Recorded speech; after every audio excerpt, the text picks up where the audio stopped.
Hi, let us discuss the binary search algorithm. ಇವತ್ತು ನಾವು binary search algorithm ಅನ್ನ study ಮಾಡೋಣ.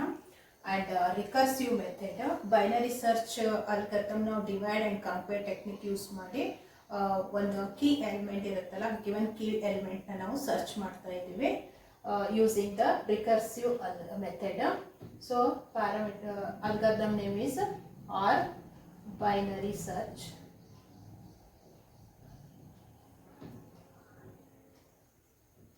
Search parameter L, H and key element.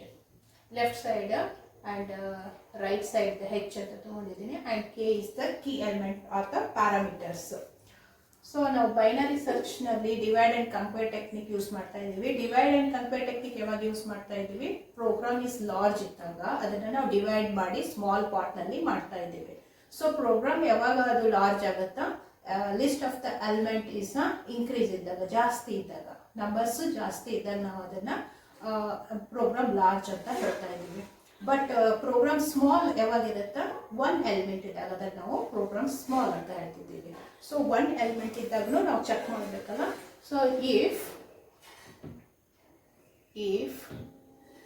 L is equal to H, ಒಂದೇ element L is lower index is equal to higher index is equal to one, ಒಂದೇ ಇದ್ದಾಗ ನಾವು equal to one ಹಾಕ್ತೀವಿ.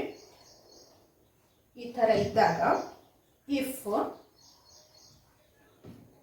A of L, array of index the L element is equal to key element ಇದ್ದಾಗ, ಅದು key element ಗೆ match ಆಗ್ತಿದ್ದಾಗ, first element key element ಗೆ match ಆದಾಗ ಏನಾಗುತ್ತಾ, ರಿಟರ್ನ್ ಅಲ್ಲಿ ಆ ಇಂಡೆಕ್ಸ್ ನಂಬರ್ ಬರುತ್ತೆ. ರಿಟರ್ನ್ ಇಂಡೆಕ್ಸ್ ನಂಬರ್ ಏನು, L, ಫಸ್ಟ್ ಎಲಿಮೆಂಟ್ ನಮಗೆ ಸಿಕ್ಬಿಡ್ತು ಬೈನರಿ ಸರ್ಚ್ ನಲ್ಲಿ. ಇಲ್ಲ ನಮಗೆ ಒಂದೇ ಎಲಿಮೆಂಟ್ ಇಲ್ಲ, ಸಿಗ್ಲಿಲ್ಲ ಅಂತಂದ್ರೆ ಏನ್ ಮಾಡ್ತೀವಿ, ರಿಟರ್ನ್ ಎಲ್ಸ್ ರಿಟರ್ನ್ 0. ಓಕೆ, ಇದು ಒನ್ ಎಲಿಮೆಂಟ್ ಇದ್ದಾಗ, ಒನ್ಲಿ ಎಲಿಮೆಂಟ್ ಇದ್ದಾಗ. If suppose program is large, ಅವಾಗ ನಾವು ಅದನ್ನ ಡಿವೈಡ್ ಮಾಡ್ಕೊಳ್ತಾ ಹೋಗಿ ಸಾಲ್ವ್ ಮಾಡ್ತಾ ಇದೀವಿ. ಸೊ ಪ್ರೋಗ್ರಾಮ್ ಯಾವಾಗ ಲಾರ್ಜ್ ಆಗುತ್ತೋ, ಜಾಸ್ತಿ ಎಲಿಮೆಂಟ್ ಇದ್ದಾಗ ಅದನ್ನ ನಾವು ಡಿವೈಡ್ ಮಾಡ್ತಾ ಇದೀವಿ. So else, EF the else ನಾವು ಈಗ ಇದನ್ನ ಪ್ರೋಗ್ರಾಮ್ನ ಡಿವೈಡ್ ಮಾಡ್ತಾ ಇದ್ದೀವಿ. ಹೆಂಗೆ, ಮಿಡ್. ಆಮೇಲೆ ಬೈನರಿ ಸರ್ಚ್ ನಲ್ಲಿ ಆಲ್ರೆಡಿ ಎಲ್ಲ ಎಲಿಮೆಂಟು ಸಾರ್ಟೆಡ್ ಆರ್ಡರ್ ನಲ್ಲೇ ಇರಲೇಬೇಕು. Okay, and mid is equal to low plus high divided by 2. So mid element ನ ನಾವು ಫೈಂಡ್ ಔಟ್ ಮಾಡ್ಕೊಂಡ್ವಿ. ಮಿಡ್ ಎಲಿಮೆಂಟ್ ಫೈಂಡ್ ಔಟ್ ಮಾಡಿದ್ಮೇಲೆ ಅದನ್ನ ಕಂಪೇರ್ ಮಾಡ್ತಾ ಇದೀವಿ. ಇಫ್ ಕೀ ಎಲಿಮೆಂಟ್, ಯಾಕಂದ್ರೆ ನಾವು ಬೈನರಿ ಸರ್ಚ್ ನಲ್ಲಿ ಕೀ ಎಲಿಮೆಂಟ್ ನ ಫೈಂಡ್ ಔಟ್ ಮಾಡ್ತಾ ಇದೀವಲ್ಲ, if key element is equal to A of mid ಇತ್ತು ಅಂತಂದ್ರೆ, ನಮ್ಗೆ ಕೀ ಎಲಿಮೆಂಟ್ ನಮ್ಗೆ ಡಿವೈಡ್ ಮಾಡಿದ ಮಿಡ್ ಎಲಿಮೆಂಟ್ ನಲ್ಲಿ ಸಿಕ್ತು ಅಂತಂದ್ರೆ ರಿಟರ್ನ್ ಏನ್ ಬರುತ್ತಾ, index number of the mid. Return A of mid, index number ಸಿಗುತ್ತಾ. ಇಲ್ಲ ನಮಗೆ ಇದು ಮ್ಯಾಚ್ ಆಗಲಿಲ್ಲ ಅಂತಂದ್ರೆ ನಾವೇನ್ ಮಾಡಬೇಕು, ಮತ್ತೆ ಸರ್ಚ್ ಮಾಡ್ಕೊತಾ ಹೋಗ್ಬೇಕು. If key element is less than or equal to A of mid, ನಾವು ಡಿವೈಡ್ ಮಾಡಿದ ಮಿಡ್ ನಂಬರ್ಗೆ ಮತ್ತೆ ಕೀ ಎಲಿಮೆಂಟ್ ಸ್ಮಾಲ್ ಇತ್ತು ಅಂತಂದ್ರೆ ಲೆಫ್ಟ್ ಸೈಡ್ ಸರ್ಚ್ ಮಾಡ್ಕೊಂತ ಹೋಗ್ತೀವಿ.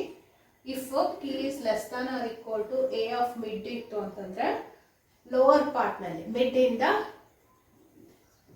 ಇದು ಲೋವರ್ ಸೈಡ್, ಇದು ಹೈಯರ್ ಸೈಡ್. ಸಪೋಸ್ ಇಲ್ಲಿ ನಾವು ಮಿಡ್ ಸಿಕ್ತು ಅಂತಂದ್ರೆ ಈ ಪಾರ್ಟ್ ನಲ್ಲಿ ನಾವು ಸರ್ಚ್ ಮಾಡ್ತಾ ಇದೀವಿ ಬೈನರಿ ಸರ್ಚ್ ಕೀ ಈ ಕಂಡೀಷನ್ಗೆ. ಓಕೆ, ಸಪೋಸ್ ಸಿಕ್ತು ಅಂತಂದ್ರೆ ರಿಟರ್ನ್ ಏನು ಮತ್ತೆ ಸ್ಟಾರ್ಟ್ ಮಾಡ್ತಾ ಇದೀವಿ ಬೈನರಿ ಸರ್ಚ್. ರಿಕರ್ಸಿವ್ ಮೆಥಡ್ ಇದು, ಬೈನರಿ ಸರ್ಚ್. ಅಂಡ್ ಪ್ಯಾರಾಮೀಟರ್ಸ್ ಏನು, ಲೋ, ಮಿಡ್ -1, ಯಾಕಂದ್ರೆ ಇಲ್ಲಿ ಇಷ್ಟೇ ತಗೊಳ್ತಾ ಇದೀವಿ. mid -1 and key element. Else ಈ ಕಂಡೀಷನ್ ಫಾಲ್ಸ್ ಆಯಿತು ಅಂತಂದರೆ else key is greater than else return binary search, recursive binary search ಈ ಪಾರ್ಟ್ ಈ ಕಡೆ mid plus 1 higher index and key. Okay, next finish if condition the flow bracket algorithm the flow bracket ಇದು binary search. ಇದು one element ಇದ್ದಾಗ, ಇದು more than one element ಇದ್ದಾಗ ನಾವು divide ಮಾಡಿಕೊಂಡು ಸರ್ಚ್ ಮಾಡ್ಕೊಂತ ಹೋಗ್ತೀವಿ ರಿಕರ್ಸಿವ್ ಮೆಥಡ್ನಲ್ಲಿ. ಓಕೆ, ಸೊ ಇದರದ್ದು ಟೈಮ್ ಕಾಂಪ್ಲೆಕ್ಸಿಟಿ ಏನು ಅಂತಂದ್ರೆ ಬೈನರಿ ಸರ್ಚ್ ಇದು ಟೈಮ್ ಕಾಂಪ್ಲೆಕ್ಸಿಟಿ ಅಂತಂದ್ರೆ ಇದು time complexity T of N and ಈ ಕಂಡೀಷನ್ನು ಎಷ್ಟು ಸಲ ಎಕ್ಸಿಕ್ಯೂಟ್ ಆಗುತ್ತಾ, ಒನ್ ಟೈಮ್ನಲ್ಲಿ ಒಂದೇ ಸಲ ಎಕ್ಸಿಕ್ಯೂಟ್ ಆಗುತ್ತಾ ಒನ್ ಎಲಿಮೆಂಟ್ ಇತ್ತು ಅಂತಂದರೆ. And suppose more than one element ಇತ್ತು ಅಂತಂದರೆ ಇದು ಒನ್ ಟೈಮ್ನಲ್ಲಿ ಒಂದೇ ಸಲ ಎಕ್ಸಿಕ್ಯೂಟ್ ಆಗುತ್ತಾ. ಆ್ಯಂಡ್ ಈ ಕಂಡೀಷನ್ನು ಒನ್ ಟೈಮ್ನಲ್ಲಿ ಒಂದೇ ಸಲ ಎಕ್ಸಿಕ್ಯೂಟ್ ಆಗುತ್ತೆ. ಈ ಕಂಡೀಷನ್ನು ಒನ್ ಟೈಮ್ನಲ್ಲಿ ಒಂದೇ ಸಲ ಎಕ್ಸಿಕ್ಯೂಟ್ ಆಗುತ್ತೆ. ಸೊ 1 ಯೂನಿಟ್ ಆಫ್ ಟೈಮ್ ತಗೊಳುತ್ತೆ. ಸಪೋಸ್ ಇವೆರಡೂ ರಿಟರ್ನಲ್ಲಿ ಯಾವುದಾದ್ರೂ ಒಂದು ತೊಗೊಂಡ್ರು ಟೈಮ್ ಕಾಂಪ್ಲೆಕ್ಸಿಟಿ ಏನಾಗುತ್ತೆ, ಟಿ ಆಫ್ ಎನ್ ಬೈ 2 ಆಗುತ್ತೆ. ಟಿ ಬೈ ಎನ್ ಬೈ 2 ಯಾಕಂತಂದರೆ ಹಾಫ್ ಆಫ್ ದ ಎಲಿಮೆಂಟ್ ಅಷ್ಟೇ ನಾವು ತೊಗೊಂಡಿರ್ತೀವಿ. T of the binary search is T of N is equal to, suppose one element ಇತ್ತು ಅಂದರೆ ಎನ್ ಇಸ್ ಈಕ್ವಲ್ ಟು 1 ಇದ್ದಾಗ one constant ತೊಗೋತೀವಿ, one time execute ಆಗುತ್ತೆ. Suppose n is greater than 1 ಇದ್ದಾಗ t of n by 2 plus 1 ಯಾವುದಾದ್ರೂ ಒಂದು return statement ನಾವು ತಗೊಳ್ತೀವಿ. T of N by 2 lower side ಆದ್ರೆ ಇರಲಿ, ಅಪ್ಪರ್ ಸೈಡ್ ಆದ್ರೆ ಇರಲಿ, ಆ್ಯಂಡ್ ಪ್ಲಸ್ ಕಾನ್ಸ್ಟೆಂಟ್.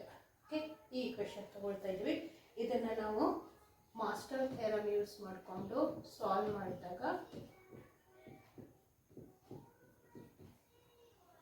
ನಮಗೆ ಥೀಟಾ ಆಫ್ ಲಾಗ್ ಎನ್ ಸಿಗುತ್ತೆ. So time complexity of the binary search is theta of log N. Example of the binary search. ಇದು more than one element ಇದೆ and ಇದಕ್ಕೆ ನಾವು recursive method use ಮಾಡಿಕೊಂಡು divide and convert technique use ಮಾಡಿಕೊಂಡು ಇದನ್ನು binary ಸರ್ಚ್ನ solve ಮಾಡೋಣ. And key ಏನಿದೆ, key is equal to 6. Okay, so first step ಏನು ಅಂತಂದ್ರೆ ಬಿಟ್ ವ್ಯಾಲ್ಯೂನ ಫೈಂಡ್ ಔಟ್ ಮಾಡ್ಕೋಬೇಕು. Bit is equal to low plus high divided by 2. So low ಏನಿದೆ ಇಂಡೆಕ್ಸ್ ನಂಬರ್ ತಗೋಬೇಕು 0 ಆ್ಯಂಡ್ ಪ್ಲಸ್ ಹೈ ಏನಿದೆ 6 ಇದೆ ಡಿವೈಡೆಡ್ ಬೈ 2. ಸೊ 3 ಬರುತ್ತೆ. ಮಿಡ್ ಏನು 3, ಇಂಡೆಕ್ಸ್ ನಂಬರ್ 3 ಇದ್ದದ್ದು. This is the mid and this is the low and this is the high. ಈಗ ನಮಗೆ mid ಸಿಕ್ತು, ಇದನ್ನು ನಾವೀಗ ಕೀ ಎಲಿಮೆಂಟ್ ಜೊತೆ ಕಂಪೇರ್ ಮಾಡೋಣ. If key is equal to A of mid ಇದೆಯಾ ಅಂತ ಚೆಕ್ ಮಾಡೋಣ. ಕೀ ಈಸ್ ಈಕ್ವಲ್ ಟು ಎಷ್ಟಿದೆ, 6 ಇದೆ. 6 is equal to A of mid ಏನಿದೆ 4 ಇದೆ. ಸೊ ಈ ಕಂಡೀಷನ್ ಫಾಲ್ಸ್ ಆಗುತ್ತೆ. ನೆಕ್ಸ್ಟ್ ಕಂಡೀಷನ್ ಚೆಕ್ ಮಾಡ್ಕೋಬೇಕು. Key is less than or equal to A of mid ಇದೆಯಾ ಅಂತ ಚೆಕ್ ಮಾಡ್ಕೋಬೇಕು. Key is 6 is less than or equal to 4. So this is also false ಆಗುತ್ತೆ. Next condition check ಮಾಡಬೇಕು. Next condition ಏನು ಅಂತಂದ್ರೆ ಈ ಕಡೆ ಪಾರ್ಟ್ ಬರುತ್ತೆ. ಸೊ ಹೈಯರ್ ಪಾರ್ಟಿಗೆ less key is greater than mid element. So ಅವಾಗ ನಾವು 5, 6 ಆ್ಯಂಡ್ 7 ಎಲಿಮೆಂಟ್ನ ತೊಗೋಬೇಕು. ಈ ಪಾರ್ಟ್ ಅಷ್ಟೇ ತೊಗೋಬೇಕು, ಈ ಪಾರ್ಟ್ನ ಬಿಟ್ಬಿಡ್ಬೇಕು. ಸೊ ಯಾಕಂದರೆ ನಮ್ಮ ಕೀ ಎಲಿಮೆಂಟು ಈ ಕಡೆ ಇದೆ, ಗ್ರೇಟರ್ ದ್ಯಾನ್ ಮಿಡ್ ಎಲಿಮೆಂಟ್ ಇದೆ. ಇದರ ಇಂಡೆಕ್ಸ್ ನಂಬರ್ 4, 5, 6 ಇದೆ. ಅಗೇನ್ ನಾವು ರಿಕರ್ಸಿವ್ ಮೆಥಡ್ ಯೂಸ್ ಮಾಡಿ mid is equal to find out ಮಾಡ್ಕೋಬೇಕು. ಮಿಡ್ ಲೋ ಏನಿದೆ 4 ಇದೆ plus 6 height and divided by 2, so this is 5. ಸೊ 5 ಇದು ನಮ್ಮದು ಮಿಡ್ ಆಫ್ ದ ಎಲಿಮೆಂಟ್. ಈಗ ಮತ್ತೆ ಚೆಕ್ ಮಾಡ್ಕೋಬೇಕು. Mid key is equal to mid ಇದೆಯಾ ಅಂತೇಳಿ. Okay, 6 is equal to 6. So ನಮ್ಗೆ ಮಿಡ್ ಎಲಿಮೆಂಟ್ ಸಿಕ್ತು. ರಿಟರ್ನ್ ಏನಾಗುತ್ತಂದ್ರೆ ಇಂಡೆಕ್ಸ್ ನಂಬರ್ ಸಿಗುತ್ತೆ. ರಿಟರ್ನ್ ಏನು ಫಿಫ್ತ್ ಪ್ಲೇಸ್ನಲ್ಲಿ ನಮಗೆ ಕೀ ಎಲಿಮೆಂಟ್ ಫೌಂಡ್ ಆಗಿದೆ ಅಂತ. ಈ ಥರ ನೀವು ರಿಕರ್ಸಿವ್ ಮೆಥಡ್ ಯೂಸ್ ಮಾಡಿಕೊಂಡು ಬೈನರಿ ಸರ್ಚ್ ಅಲ್ಗಾರಿದಮ್ನ ಎಕ್ಸಾಂಪಲ್ನ ಸಾಲ್ವ್ ಮಾಡ್ಕೊಂಡು